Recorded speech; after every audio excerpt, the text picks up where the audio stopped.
एक घने जंगल में बरगद का एक विशाल पेड़ था। उस पेड़ पर बहुत सारे पक्षी अपना अपना घोंसला बनाकर रहते थे। उसी पेड़ पर मीनू मकड़ी भी रहती थी। वह पेड़ की शाखाओं पर अपना जाल बिछाती और उसमें फंसने वाले कीड़े मकोड़ों तथा मच्छरों को अपना भोजन बनाती थी। पेड़ पर रहने वाले अन्य पक्षियों को मीनू का यह कार्य फूटी आंखों न भाता था।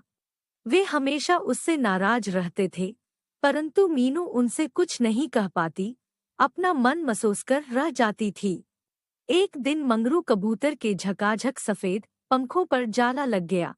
वह जरा जल्दी में था, इसलिए वह देख नहीं पाया था कि मीनू ने ठीक उसके घोंसले के सामने ही अपना जाल फैला रखा है।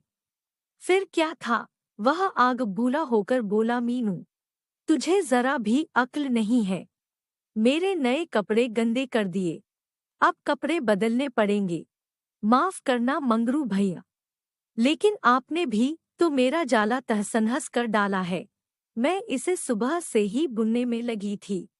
मेरी सारी मेहनत पर पानी फेर दिया। लगता है आज मुझे खाना भी नसीब नहीं होगा। मायूस होकर मीनू बोली। यह सुनकर मंगरू और भड़क उठाए तो गलती करती है, ऊपर से जुबान चलाती है।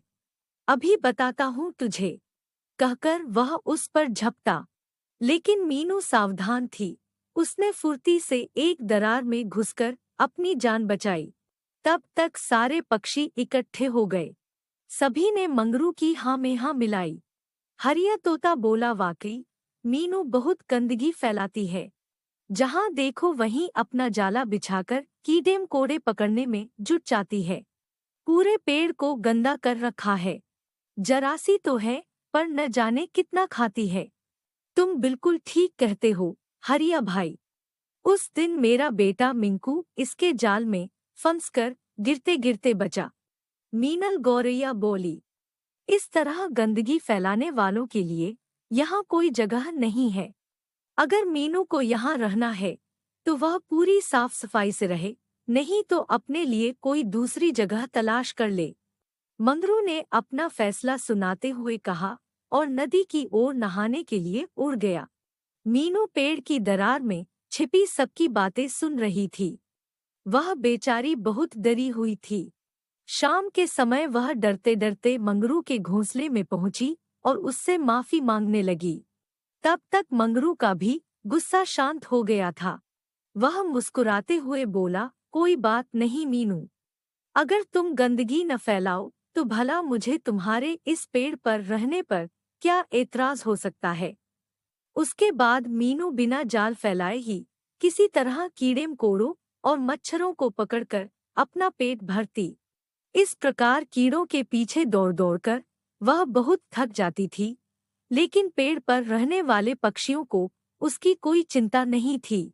इसी तरह कुछ दिन बीत गए। एक दिन मंगरू के बेटे झबरू को बहुत तेज बुखार चढ़ गया। उसे बहुत तेज सर्दी लगने लगी। 2 रजाइयां ओढ़ लेने के बाद भी वह थर-थर काँप रहा था। यह देखकर मंगरू और उसकी पत्नी बहुत घबरा गए। वे उसे लेकर डॉ बंदर गुलाटी के पास पहुँचे। पूरी तरह जांच करने के बाद गुलाटी ने कहा, इसको तो मलेरिया बुखार है। लापरवाही करने पर यह बुखार जानलेवा हो सकता है। इसका ठीक से इलाज करवाओ। मलेरिया क्या गंदा पानी पीने से होता है, डॉक्टर साहब? मंगरू ने उत्सुकतावश पूछा। नहीं नहीं, मलेरिया गंदा पानी पीने से नहीं, बल्कि मच्छरों के काटने से होता है। झबरू के साथ साथ तुम लोगों को भी मच्छरों से बचना होगा, नहीं तो तुम सबको भी मलेरिया हो जाएगा। जहाँ तुम सब रहते हो वहाँ पर मच्छर बहुत हैं क्या?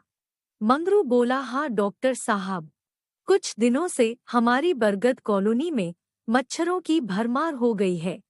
मेरी तो बिल्कुल समझ में नहीं आ रहा कि यह सब कैसे हो रहा है।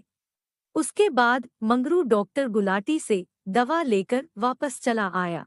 उसकी समझ में यह नहीं आ रहा था कि वह ऐसा क्या करे जिससे कि मच्छर उन सभी को न काटे, परंतु शाम होते होते मीनू मकड़ी ने उसकी सारी परेशानी दूर कर दी।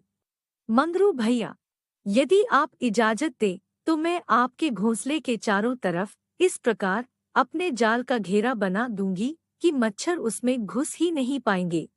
वे मेरे बनाए गए जाल में फंस जाएंगे। मंगरू की परेशानी समझकर मीनू ने कहा, पर हम लोग घोंसले से बाहर कैसे निकलेंगे?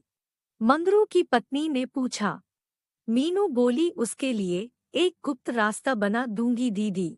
वाह, तब तो ठीक है, मंगरू उत्साहित होकर बोला। फिर मीनू ने फटाफट मंगरू के घोंसले के चारों तरफ अपना जाला बुन दिया। मंगरू मीनू का आभार प्रकट करते हुए बोला, वाह मीनू, तुमने तो कमाल ही कर दिया। कल रात हम लोग बहुत दिनों के बाद चैन की नींद सो पाए। नहीं तो इन मच्छरों ने तो हम सबका जीना ही मुश्किल कर दिया था। धन्यवाद। नहीं नहीं, धन्यवाद की कोई जरूरत नहीं है मंगरू भैया।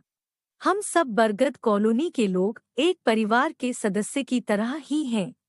हम सभी को एक दूसरे के सुख दुख में काम आना ही चाहिए, मीनू ने जोर देकर कहा।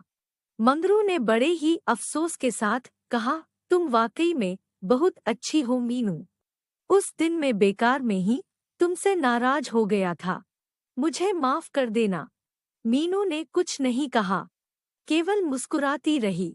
वह वाकई में बहुत खुश थी। अब वह फिर से पेड़ पर कहीं भी अपनी मर्जी से जाला बुन सकती थी, क्योंकि अब सभी पक्षी यह समझ गए थे कि मीनू के इतने दिनों तक जाला न बुनने के कारण ही बरगद कॉलोनी में मच्छरों की भरमार हो गई थी।